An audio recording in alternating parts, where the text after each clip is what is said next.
Avisala sa inyong lahat. Ituring niyo itong tahanan ko na parang tahanan niyo rin.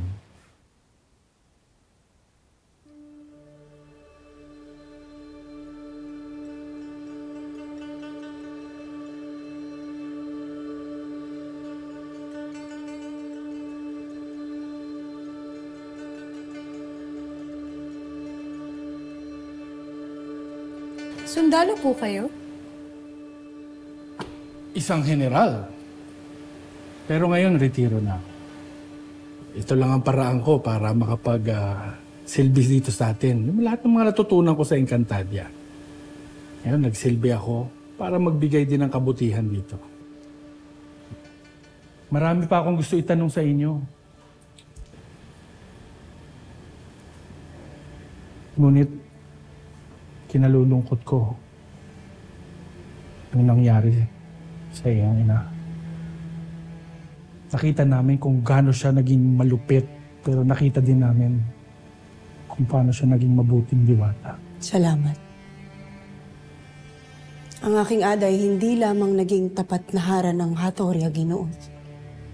Siya rin ay isang bayaning mandirigma para sa buong Encantadia hanggang sa kanyang kamatayan.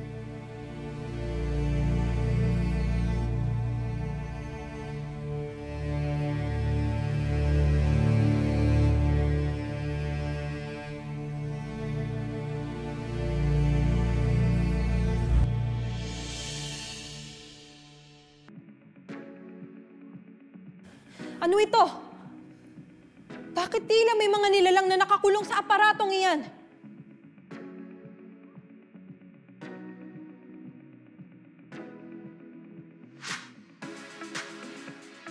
Bakit sila yung nagkakantahan at bakit sila masasaya?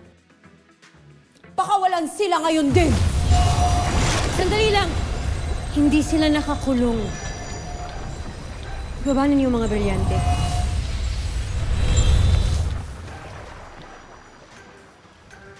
Ano at sila'y nasa loob ng maliit na kulungan na yan?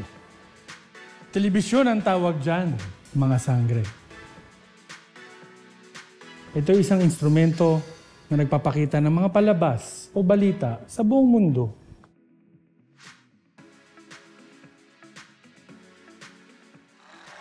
May nagaganap ngayon na kaguluhan dito sa Quezon City na nagsimula sa isang bar sa Timog. Ito'y dahil sa isang grupo ng mga taong tila nawawala sa kanilang mga sarili ang sumasalakay, nangangagat at pinapasa ang kanilang kabaliwan sa bawat mga taong kanila.